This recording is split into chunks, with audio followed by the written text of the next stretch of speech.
성경의 첫 번째 큰 단락은 율법서입니다. 모세오경이라고도 하지요. 성경을 처음에 아무 생각 없이 읽을 때는 성경이 그저 시간 순으로 이야기가 배열되고 배치된 것이라고 생각을 했던 적이 있습니다. 왜냐하면 누구도 구조에 대해서 저에게 알려주거나 가르쳐준 분이 없었기 때문입니다.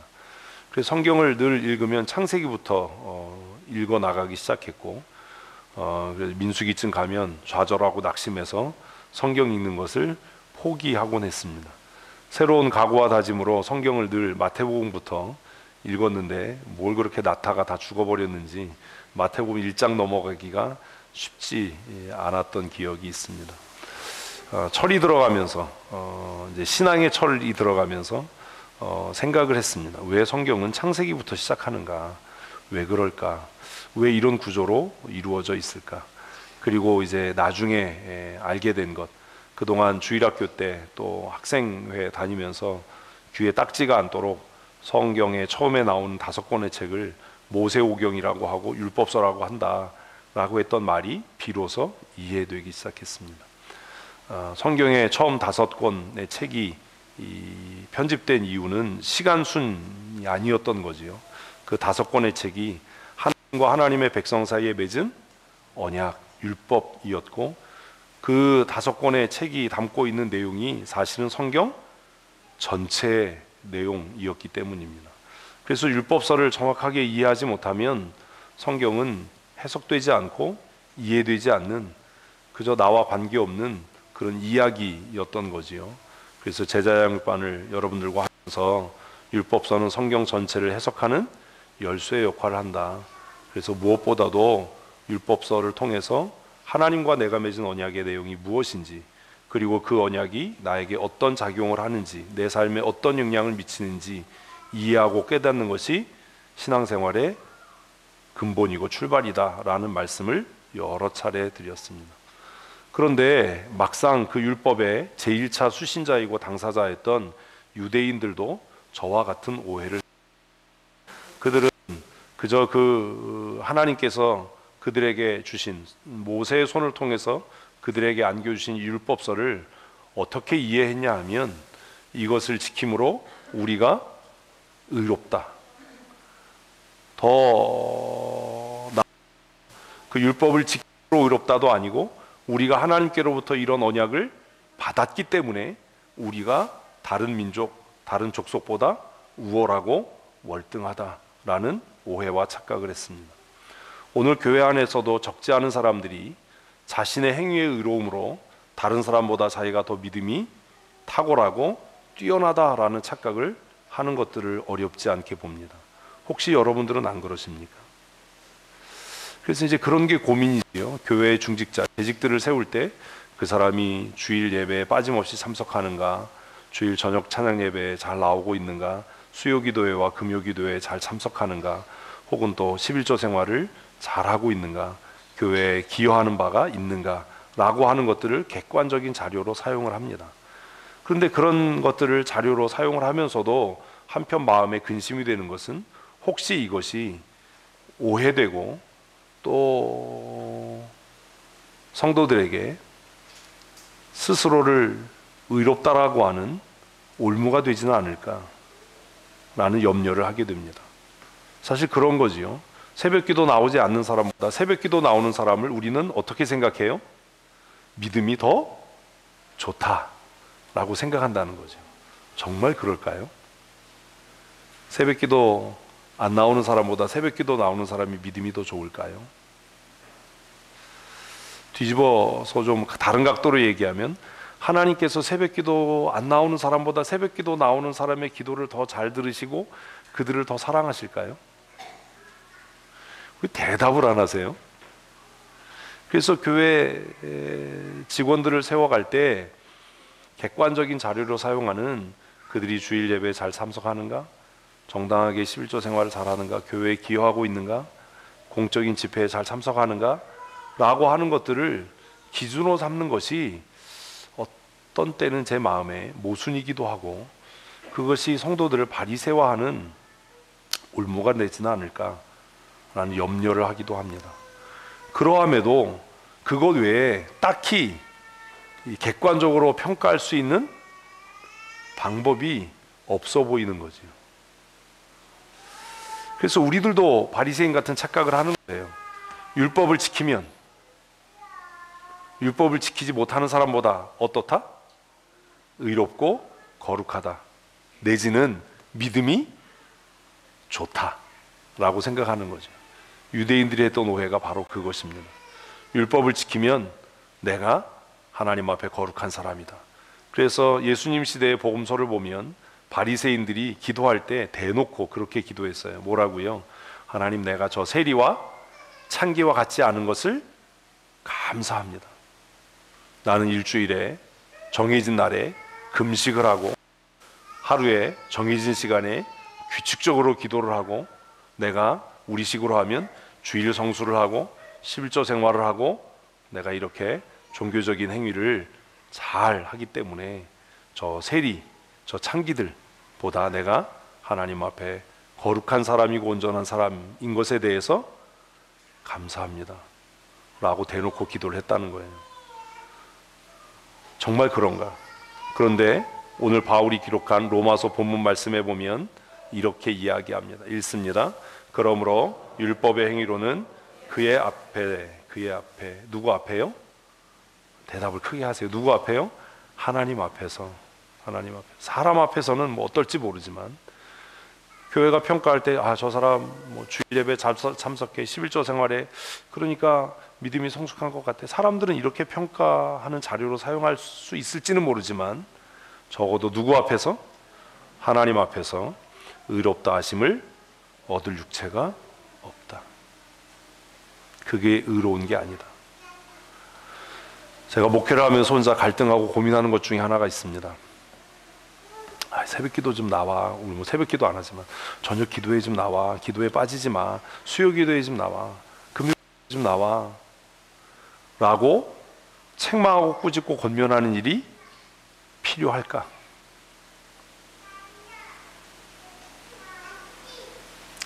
신앙생활은 자신의 신앙의 양심을 따라서 자유롭게 해야 되는 거야. 그게 무거운 짐이 되면 안 돼. 사실 그 두 마음이 제 안에서 갈등하는 거예요. 그래서 제가 여러분들에게 뭐 새벽기도 꼭 나오세요, 뭐 저녁 기도에 꼭 나오세요, 수요 기도에 꼭 나오셔야 됩니다, 이런 거 얘기 안 하잖아요. 그래서 어떤 사람들은 그래요. 목사님 좀 얘기하시지요. 목사님 너무 알아서라고 이렇게 내버려 놓으니까 진짜 알아서 해도 되는 건 줄 알고 막 하는 거 아닌가요? 이렇게 얘기하는 분들도 있어요. 그래서 제 안에서 그게 갈등이에요. 근데 제가 믿고 생각하기는 그런 종교적인 행위가 율법을 준수하려는 마음, 목사님에게 싫은 소리 듣지 말아야지, 뭐 잔소리 듣지 말아야지 라는 마음으로 기도에 나오는 것이 그게 하나님 앞에 옳은 일이겠는가? 기도에 나와서 그냥 뭐 찬송도 안 하고 기도도 안 하고 시간 때우고 그냥 이렇게 있다가 돌아가는 일이 하나님 보시기에 의롭다라고 할 수 있는가? 그냥 시간에 맞춰서 밥을 굶는 일이 하나님 보시기에 그게 정말 올바른 금식이라고 할 수 있겠는가? 그래서 막 이렇게 규칙적으로 금식하는 들 보면 시간 보잖아요. 1분이라도 막 이전에 절대로 안 먹는다. 12시 1분 넘으면 이제 그게 정말 하나님 보시기에 올바른 일인가? 그래서 뭐 기도에 나와라, 금식해라, 이런 얘기 제가 잘 안 한다고요. 왜요? 그 종교적인 행위로 하나님 앞에 의롭다함을 얻을 수 없기 때문에. 그러면 율법의 기능이 뭐예요? 왜 기도에 나와야 돼요? 왜 주일 예배 참석해요? 왜 금식해요? 아니, 대답을 하세요. 전 여러분들의 마음을 진짜 알고 싶어요. 네? 우리는 금식하는 이유가 뭔가 내 기도가 응답되기 위해서, 새벽 기도에 나오고 기도에 나와서 기도하면 우리의 기도가 하나님 앞에 상달되고 응답되기 위해서 그렇게 생각하고 새벽 기도 나오고 금식하고 예배에 참석하고 11조 생활하고 하나님이 복 주실 거야, 11조 하면 복 준다고 그랬어, 적게 심는 자는 적게 거두고 많이 심는 자는 많이 거둔다고 했으니까 이렇게 그 일들을 하고 있는 것은 아닌가. 그런데 금식하고 주의를 지키고 기도에 나오고 하는 모든 일들은 다 뭐에 해당해요? 율법의 행위에 해당하는 거예요. 율법의 행위. 율법의 행위. 그래서 바리새인들은 우리가 율법이 정한 대로 주일에 2번 금식하고 하루에 5번 기도하고 구제하고 11조 하는 일들을 해서 우리가 율법의 모든 행위를 다 했기 때문에 우리가 세리나 창기나 이방인들보다 어떻습니다? 거룩하고 온전합니다 라고 착각했던 거죠. 그런데 율법의 기능은 뭐예요? 죄를 깨닫게 하는 거예요. 이 굉장히 심한 얘기예요. 이 본문으로 설교를 했던 적이 있어요. 생각을 해보자고요. 생각을. 율법의 순기능은 뭐예요? 대답을 하셔야 돼요. 율법의 기능이 뭐라고요? 죄를 깨닫는 거예요. 크게. 제가 목이 아프거든요. 찬송도 잘 안 나오잖아요. 원래도 노래를 잘 못하는데. 율법의 기능이 뭐예요? 죄를 깨닫는 것. 자, 그렇다면 믿으시죠? 이걸 확인을 하고 해야 돼. 아멘. 그러면 여러분 새벽 기도할 때, 매일 빠지지 않고 기도회 나올 때, 혹시 작정하고 금식 기도할 때, 그 일을 통해서 내가 죄인이라는 것을 깨달아 본 적이 있으십니까?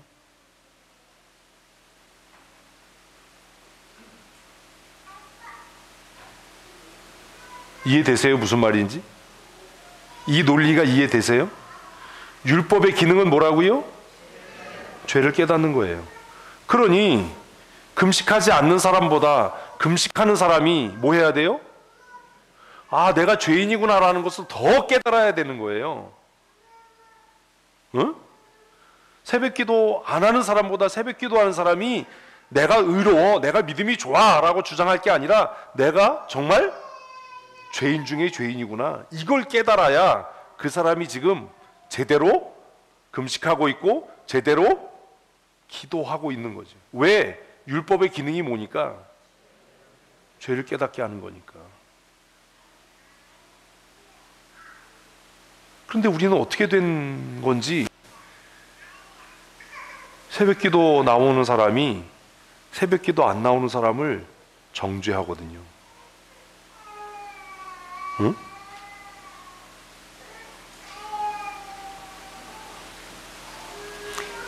(20절의) 말씀대로라면 금식하고 열심히 기도하고 구제하는 사람이 그렇게 하지 않는 사람보다 명확하게 내가 죄인이라는 것을 깨달아야 되는 거예요. 그런데 우리는 오히려 반대로 금식하고 기도에 빠짐없이 참석하고 주일 예배 열심히 나오는 사람이 그렇지 못한 사람보다 어때요? 더 의로워요.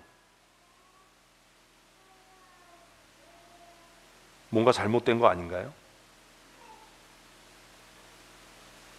율법의 기능이 뭐라고요? 크게 해요. 율법의 기능이 뭐라고요? 죄를 깨닫는 거예요. 그럼 무슨 얘기가 되는 거예요?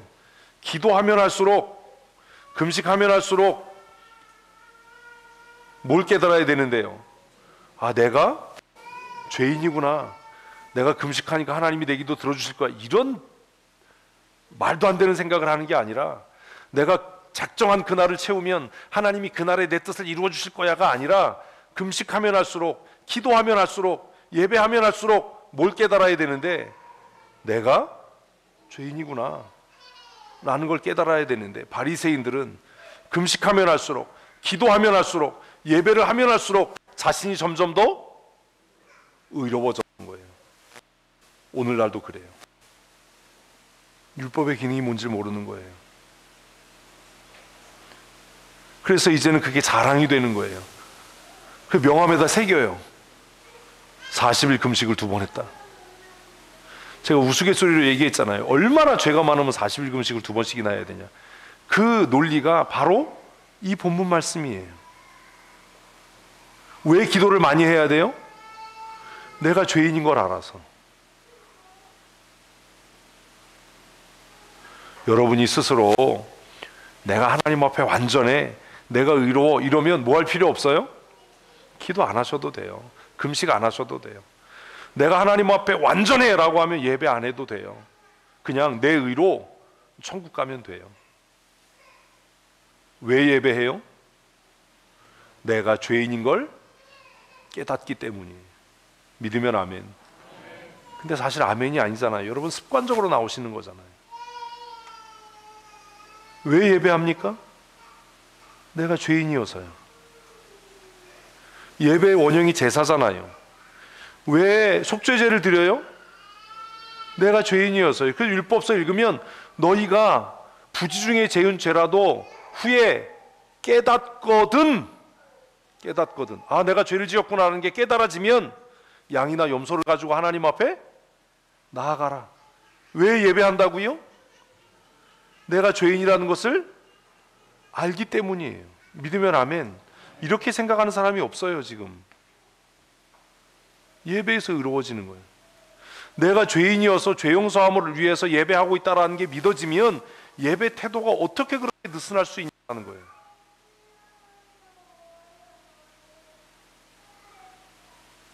재판정에 나가서 피고석에 앉아 있는 사람이 어떻게 긴장하지 않을 수 있냐고요.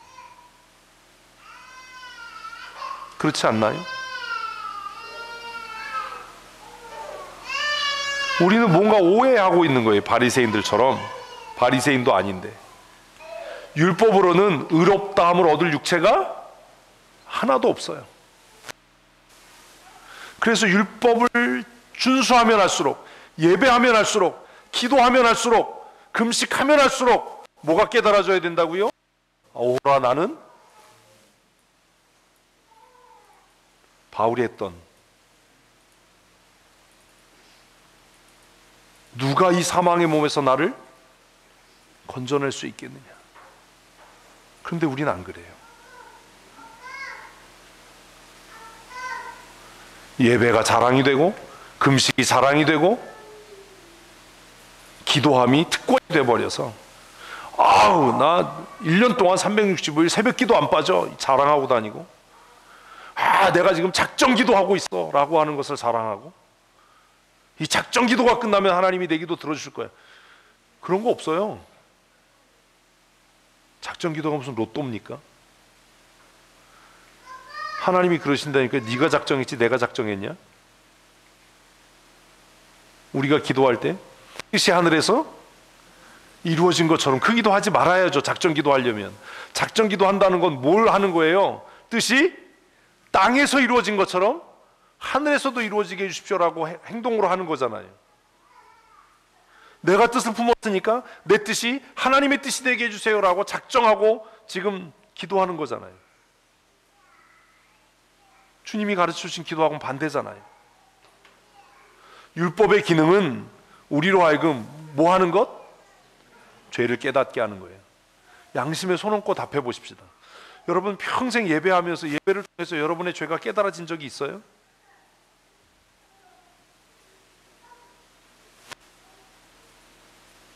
그럼 우리 지금 헛하고 있는 거잖아요. 왜 설교 들으면 기분이 나빠져야 돼요? 죄가 깨달아져서요.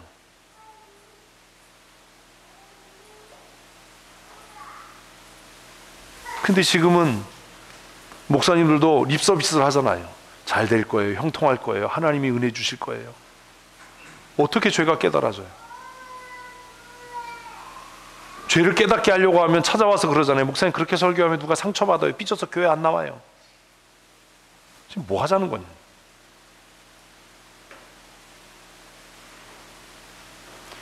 율법의 순기능은, 율법의 기능은 뭐 하는 것? 죄를 깨닫게 하는 거예요. 이걸 그대로 적용하면 우리가 적용이 안 돼서 망하는 거예요. 이 말씀 모르는 사람이 어디 있어요? 예배를 통해 뭐가 깨달아져야 되고, 내 죄가 깨달아져야 되고, 기도를 통해 내 죄가 깨달아져서 통회하고 자복하고 눈물을 쏟아야 되고, 금식할수록 내가 완악하구나라고 하는 게 깨달아져서 하나님 앞에 온유한 사람이 되려고 몸부림쳐야 되는 거지. 내가 금식 기도한다고 자랑하고, 내가 1년 동안 내 새벽 기도 안 빠졌다고 자랑하고, 그걸 또 시상을 하고, 아 목사님 우리 교회는 뭐 주일에 뭐 개근했다고 상 안 주나, 이런, 그게 상 받을 일이에요?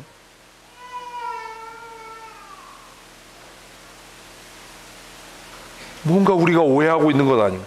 너무나 바리새화된 것 아닌가? 또 이런 오해뿐만 아니라 진짜 우리들이 현대인들이 오해하는 게 있어요. 그게 뭔지 아세요? 은혜주의자들, 은사주의자들은 뭐라고 얘기해요? 이제 율법이 필요 없다 라고 얘기해요. 율법이 필요 없다. 율법이 필요 없나요? 대답을 크게 하자고요. 율법이 필요 없나요? 율법이 필요해요. 믿으면 아멘. 왜 필요해요? 율법이 아니고는 내가 죄인이라는 걸 알 수가 없어요. 그게 20절이에요. 다시 한번 읽습니다. 그러므로 율법의 행위로는 그 앞에서 의롭다 하심을 얻을 육체가 없나니 율법으로는 죄를 깨달음이니라. 죄를 깨닫지 못하면 어떤 일이 생기지요? 엄청난 일이 생겨요. 심각한 일이 생겨요. 좀 논리적으로 좀 신앙생활을 맨날 뭐 논리적이야 이런 소리 하지 말고 논리적으로 생각하는 훈련을 하고 논리적으로 신앙생활을 해야 되잖아요. 왜 죄를 깨닫는 게 그렇게 중요하지요? 왜 죄를 깨달아야 되지요? 와, 큰일 났다. 죄를 깨닫지 못하면 회개할 수 없고요. 회개하지 않으면 지옥행이에요. 교회 와서 위로받은 걸 은혜 받았다고 하면 지옥 자식 만드는 거예요. 어디 가서 우리의 죄가 깨달아져서 회개할 수 있겠습니까? 무엇이 우리로 하여금 우리의 죄를 깨닫게 해서 우리로 하여금 통회하고 아파하고 자존심 상해하고 속쓰리게 해서 회개에 이르게 할 수 있습니까? 무엇이 그런 기능을 합니까?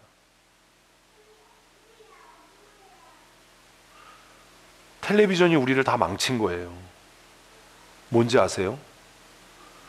텔레비전 보다가 재미없으면 채널 돌려요. 그죠? 거기에 너무 익숙해져서 우리가 신앙생활을 그렇게 해요. 내 마음에 안 들면 귀를 닫아요. 안 들어요. 그래서 뭐 할 수 없어요? 깨달을 수 없고 회개할 수 없어요. 어떻게 천국 갑니까? 방법이 있으면 저에게 알려주세요. 내가 죄인이라는 것을 깨닫지 못해서 회개하지 않는데 어떻게 천국 갈 수 있습니까? 방법이 있으면 좀 가르쳐 주세요. 목사의 책임은 하나님의 말씀을 가지고 성도들에게 그들 하나님 앞에 죄인이라는 것을 깨닫게 해서 그들이 인격적으로 하나님 앞에 회개하고 돌아서게 하는 게 목사의 책무예요. 그런데 지금은 그런 설교 듣고 싶어 하지 않아요. 위로받고 싶고 칭찬 듣고 싶고. 그래서 그래요. 목사님 제발 칭찬 좀 해주세요.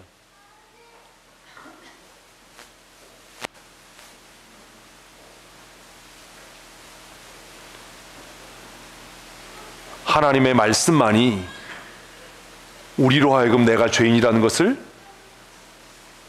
깨닫게 하는 은혜입니다. 아멘. 말씀이 정당하게 선포되면 내가 복받을 거야 라는 믿음이 생기는 게 아니라 내가 하나님 앞에 죄인이구나가 깨달아지게 되는 겁니다. 아멘. 그래서 회개에 이르게 되는 거예요. 그 회개의 결과가 영혼의 구원이고 하나님이 주시는 은혜와 복에 들어가는 겁니다. 그게 사사기의 내용입니다. 왜 하나님이 이스라엘 백성들을 이방 민족의 손에 파십니까? 그들로 하여금 그들의 죄를 깨닫게 하려고요. 근데 그게 은혜예요. 그래야 진멸되지 않으니까. 그냥 진멸이 안 됩니까? 회개해야 진멸이 안 되지요. 회개하지 않는데 어떻게 진멸이 안 됩니까? 회개하지 않는데 어떻게 구원과 용서가 있습니까? 그래서 로마서 1장에서 하나님께서 멸망시키기로 작정한 자들에게 완악하고 강팍한 마음을 주셔서 그들로 하여금 회개하지 못하도록 하신다. 이 말씀은 로마서가 원전이 아니라 이사야가 원전이에요. 들어도 듣지 못하고 보아도 보지 못하도록, 깨닫지 못하도록 뭘? 자신의 죄예요. 자신의 죄. 남의 죄가 아니라. 들어도 뭐가 안 깨달아져요? 내 죄가 안 깨달아져요. 들었는데 화만 나. 들었는데 너는 안 그러냐? 이런 생각이 들어. 그러면 하나님이 나를 죽이시기로 작정하신 거예요. 그 이상의 교만이 없어요. 들어서 마음이 아프니까 그 자리를 피해버려. 그 사람 절대로 회개 안 해요. 우리 그런 사람들 있잖아요. 대화하다가 듣기 불편해. 그러면 어떻게 해요? 쓱 사라져요. 여러분, 그 사람이 회개할 가능성이 있겠습니까?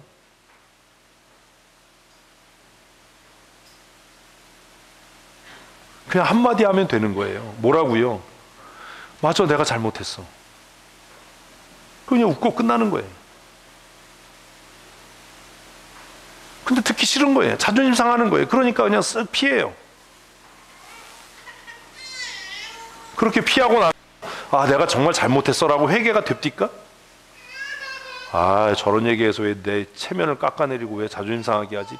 이런 원망이 들지 회개가 되느냐고요. 그런데 그렇게 되면 그 일을 또 하고 또 하고 또 해요. 계속 반복해요. 마침내 회개에 이르지 않아요. 율법이 왜 필요해요? 내 죄를 깨닫기 위해서예요. 그러니 여러분, 누군가 칭찬해주고 격려해주는 사람을 옆에 두는 것도 좋은 일이지만 정말로 우리가 경쟁력 있고 하나님의 은혜로 승리하는 삶을 살기를 원한다면 자신의 감정으로가 아니라 하나님의 말씀으로 나를 책망해주고 꾸짖어주고 권면해주는 사람을 곁에 두십시오. 그게 안전한 겁니다. 율법의 기능, 율법은 나로 하여금 내 죄를 깨닫게 하는 은혜입니다. 그래서 현대인들도 율법서를 읽어야 되는 겁니다. 구약 성경 다 필요 없어요. 예수님의 십자가가 다 완성했어요. 말 같지도 않은 소리 하지 마라. 율법이 아니고는 우리의 죄를 깨닫게 할 수 있는 게 이 세상에 없다. 여러분 자신을 생각해 보셔야 돼요. 하나님의 말씀을 듣고 내 마음이 상할 때, 내 감정이 요동칠 때 나는 그 아픔과 그 쓰라림으로 인해서 회개하는가, 아니면 그 자리를 떠나는가, 변명하고 핑계하는가. 여러분 자신을 돌아봐야 돼요. 나는 기도할 때 기도하면 할수록 내 죄가 깨달아지는가 할 말이 없는가? 기도하는데 점점 할 말이 없어진다면 여러분은 지금 기도하고 있는 게 아니에요. 예수님이 하지 말라고 한 중언부언하는 일이고, 우리말로 쉽게 설명하면 그냥 쓸데없는 헛소리 주절거리고 있는 거예요. 기도하면, 금식하면, 찬송하면 내 죄가 깨달아져서 하나님 앞에 통회하게 하고 자복하게 해서 마침내 하나님의 은혜를 구하게 되는 거지요. 바울이 왜 오호라 나는 공고한 자로다, 누가 이 사망의 몸에서 나를 건져내리라고 탄식했겠어요? 그가 율법을 안 지켜서요? 율법을 몰라서요? 아니지 않습니까? 하나님의 말씀을 듣고 깨닫는 것이 저와 여러분들에게 회개에 이르고 구원에 이르는 은혜였으면 좋겠습니다. 예배에 참석하는 것이 자랑이 아니라, 내가 오늘도 내 의무를 다했어 라고 하는 종교성을 만족시키는 일이 아니라, 예배를 통해 나는 어쩔 수 없는 죄인이고 예수 그리스도 외에 나에게 다른 희망이 없다 라고 하는 것이 정말로 뼈에 사무치게 깨달아져서 그 아픔과 안타까움이 나로 하여금 다시 기도의 자리를 찾게 하고 은혜의 자리를 사모하게 하는 은혜이기를 소원합니다. 율법의 기능은 그런 겁니다. 율법은 우리로 하여금 죄를 깨닫게 하는 겁니다. 예배할수록, 기도할수록, 찬송할수록, 금식할수록 내 죄가 깨달아져서 더 예배하게 하고, 나로 하여금 더 기도하게 하고, 나로 하여금 더 찬송하게 하는 은혜를 누리는 성도들 되십시다. 그러나 이 율법에도 한계가 있습니다. 율법은 죄를 깨닫게는 하지만 죄를 사하지는 못합니다. 목사의 한계가 그겁니다. 제가 여러분들에게 해줄 수 있는 건, 해드릴 수 있는 건 죄를 깨닫게 하는 거예요. 그냥 쉬운 말로 하면 기분 나쁘게 하는 거예요. 자존심 상하게 하는 거예요. 그거 외에 제가 할 수 있는 일은 없어요. 왜 목사님 자꾸 자존심 상하게, 왜 기분 나쁘게 해요? 설교 들으면 왜 기분 나빠지죠? 그게 제 순기능이에요. 응? 여러분들은 그렇게 생각 안 하잖아요. 교회 나오면 설교를 통해서 위로받고 막 형통하게 될 거야, 이래야 될 것 같은데 목사님 왜 그러세요?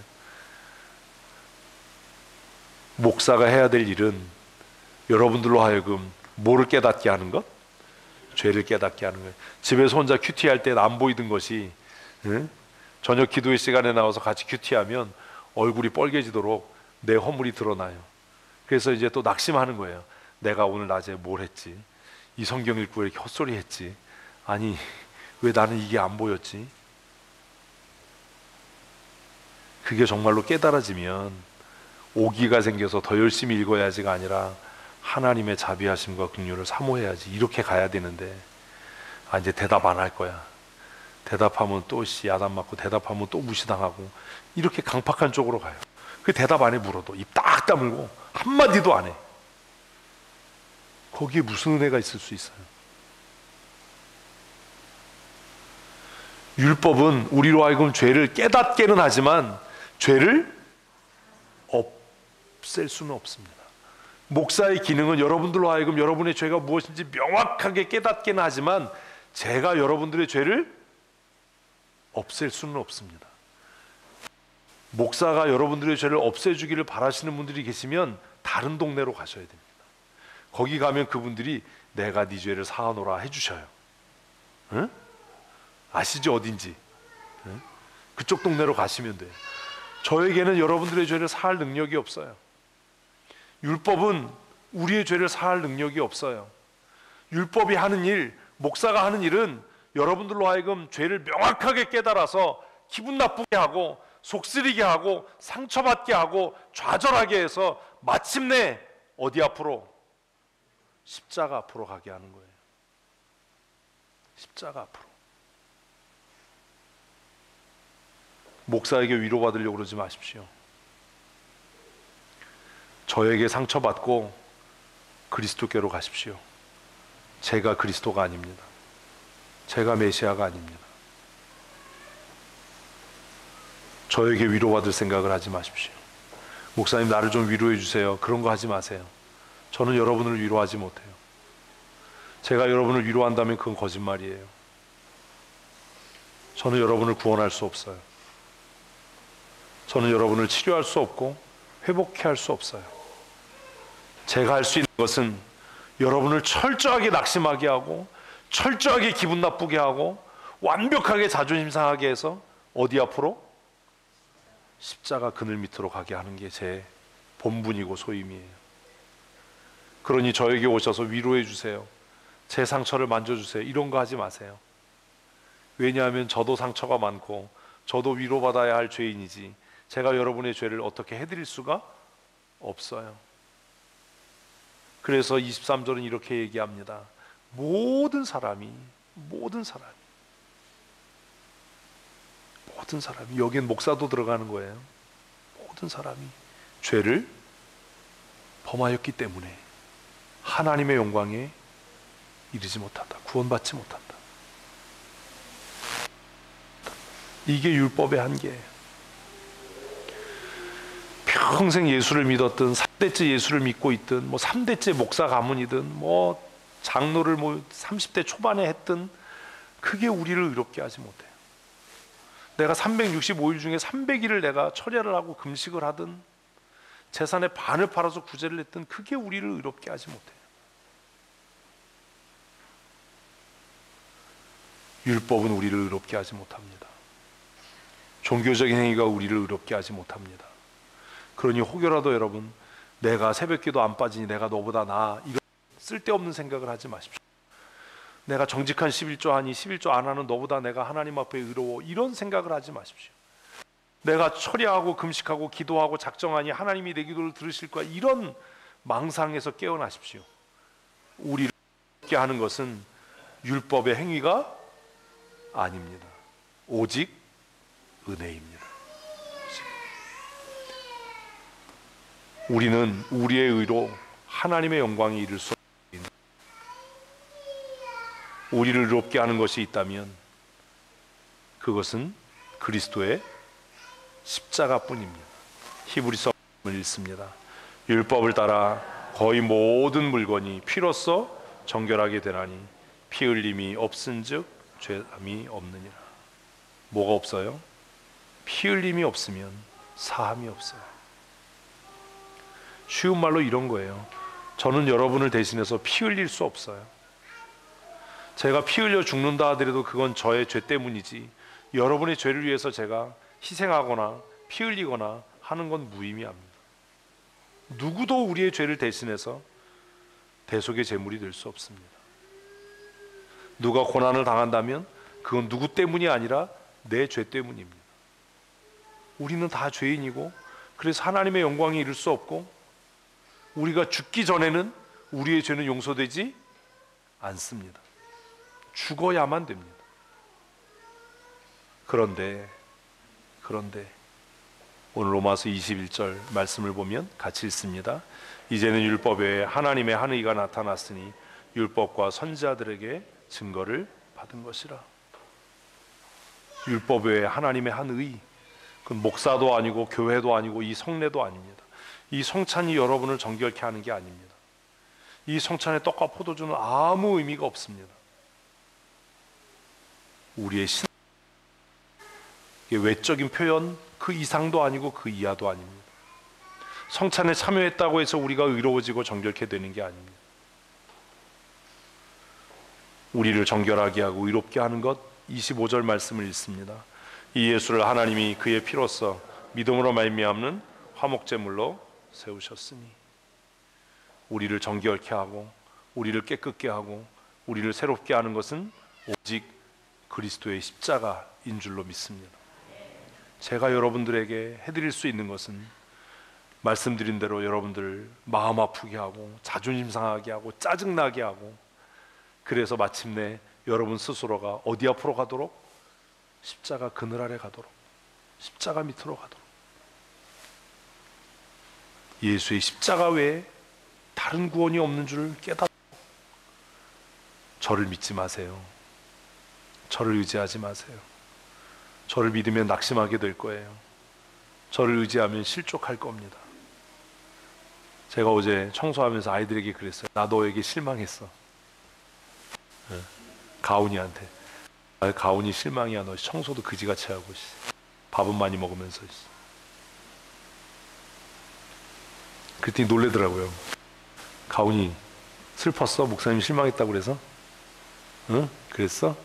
너하고 나하고 무슨 사귀는 것도 아닌데 왜 실망을 해? 네가 너 나 좋아해? 왜 어쩔 줄을 몰라 해? 뭐 헛을 부숴 지금? 응?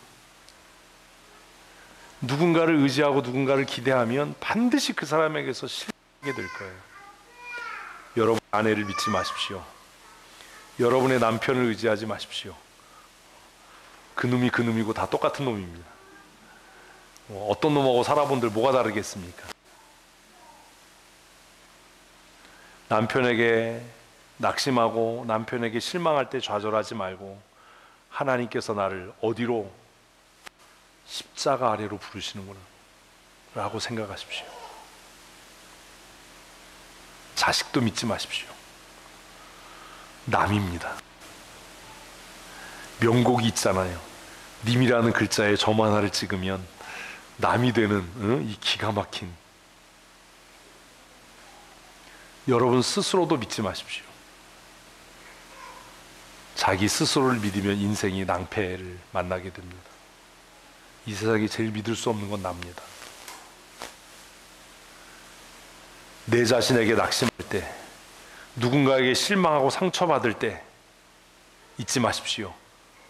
하나님께서 나를 십자가 그늘 밑으로 부르고 계시는 겁니다. 저는 이걸 늦게 알았어요. 그래서 그 찬송이 마음에 은혜가 되고 감동이 되는 거예요. 예수 나를 오라네, 예수 나를 오라네. 내가 사람에게 낙심할 때, 내가 기대했던 것들이 실패로 돌아갈 때, 내가 누군가에게 상처받는 그 순간에 주님께서 나에게 내게로 와라, 내게로 와라, 내가 너를 쉬게 하겠다, 내가 너의 죄짐을 사하여 주마 라고 부르시는 겁니다. 아직도 사람을 기대하고 살아가십니까? 돈을 의지하십니까? 학벌과 경험을 자랑하십니까? 언젠가 그것 때문에 낭패하는 날이 오게 될 겁니다. 내가 그래도 직장에서 인정받았는데 교회에서 청소 못한다고 구박받아. 이럴 수 있잖아요. 그때 들으셔야 돼요. 뭘? 주님이 나를 그늘 아래로 초대하시는구나. 내가 믿었던 사람에게 배신당할 때, 내가 의지했던 그 일이 나를 지치고 낙심하게 할 때, 주님께서 지금 여러분들을 십자가 그늘 아래로 부르시는 줄로 믿으십시오. 그 음성에 귀 기울이셔야 합니다. 그 음성에 응답하면 하나님과 우리 사이에 자신의 피로 화목제물이 되신 분은 예수 그리스도밖에 없기 때문입니다. 아멘, 아멘. 그래서 마음이 우울해지고 낙심되면 제가 혼자 하는 찬송이 그거예요. 예수 나를 오라 하네, 예수 나를 오라. 얼마나 은혜예요. 세상에서 상처받고 낙심될 때 주님께서 나를 부르시는구나. 그래서 함께 하려네. 어디까지요? 겟세마네 언덕까지, 골고타 언덕까지 주님과 함께. 우리가 성찬에 참여하는 것은 그 믿음을 고백하는 겁니다. 내가 십자가 그늘 아래로 나아갑니다. 십자가 그늘 아래서 내가 쉼을 얻기를 원합니다. 세상에 의지할 것 없어서, 세상에 기댈 것 없어서 내가 십자가 그늘 아래로 나아갑니다. 그리스도의 보혈로 나를 깨끗게 하여 주시옵소서. 왜 우울증에 걸려요? 왜 신경쇠약에 걸려요? 십자가를 붙들지 않고 나를 붙들고 있기 때문이에요. 나를 붙들고 있으면 세상과 단절돼요. 우울해져요. 침울해져요. 그냥 내면으로 자신의 인생이 점점 함몰되어져 가요. 예수 믿는 사람 중에 얼마나 많은 사람들이 이렇게 사는지 몰라요. 안으로. 그래서 다른 사람들과의 관계도 끊고, 만남도 끊고, 교제도 끊고, 너무 힘들고 괴롭고 외롭고 지치는데 표현하지 못하고, 혼자 버려진 것 같고, 혼자 남아있는 것 같고, 그래서 의기소침해지고 우울해질 때, 그때 여러분을 부르시는 주님이 지금 여러분들에게 내게로 와라, 와서 함께 먹고 함께 함께 쉬자. 그래서 예수님은 만나는 사람마다 가시는 곳마다 잔치를 베푸시고 줄인 자를 먹이신 것은 아닌가라는 생각을 합니다. 먹기를 즐기고 마시기를 탐한다라고 평가됐던 그 주님께서 지금 이 시간에 우리 모두를 내게로 와라. 화목제물인 내게로 와라. 화목제물 우리 레위기 하면서 했잖아요. 화목제물은 5가지 제사 중에 유일하게 제사가 끝나면 모두가 함께 먹고 마시는, 아멘. 예수로 하나 되는, 예수로 충만해지고 예수 그리스도로 너무나 완전해지는 그 은혜를 누리는 성도들 되십시다. 이 예수를 하나님이 예수 그리스도의 피로써 예수 그리스도를 구주로 믿는 자들에게 하나님과 나 사이에 화목제물이 되게 하셨다. 할렐루야. 얼마나 큰 은혜입니까? 그러니 낙심하는 게 복이요, 아멘. 누군가에게 상처받는 게 은혜예요. 왜? 그래야 십자가 밑으로 더 가까이 나갈 거 아닙니까? 그래야 십자가를 견고하게 하니까. 세상 사람들은 승진하고 돈 벌고 인정받는 게 복이라고 이야기하지만 예수 믿는 내게는 세상에서 고난과 환난을 만나는 것이, 무시당하고 차별당하는 것이 십자가를 든든히 붙잡게 하는 하나님의 은혜이고 복인 줄로 믿습니다. 그러니 바보 같은 사람들은 그렇게 이야기합니다. 아이고 네가 당해봐 감사할 수 있나. 은혜가 뭔지 아직 모르는 거예요. 왜 하나님이 남들이 당하지 않는 고난을 내게 당하게 하세요? 십자가를 더 든든히 붙잡고요, 아멘. 그게 은혜인 거예요. 그 은혜가 뭔지 모르고 바리새인 같은 신앙생활을 하니까 어려우면 아이고 지가 안 당해봤으니까 그렇지, 너도 이런 어려움 당해봐, 네가 그렇게 할 수 있나, 이런 소리 해야 되는 거예요. 남이 당하지 않는 어려움, 남이 겪지 않는 실패와 고난을 겪게 하시는 하나님은 나의 좋은 아버지이심을 믿습니다. 제가 청년 때 정말 충격받았던 찬양이 송명희 시인의 나잖아요. 나 가진 재물 없으나, 나 남에게 있는 건강 있지 않으나, 나 남이 없는 것 하나님께서 갖게 하셨다. 공평하신 하나님이, 공평하신 하나님, 남들이 알지 못하는 하나님의 더 크고 깊은 사랑을 나에게 깨닫게 하시려고 나에게 이런 육체의 장애를 주셨다. 이해할 수 없잖아요. 어떻게 저럴 수, 위선인가? 가식인가?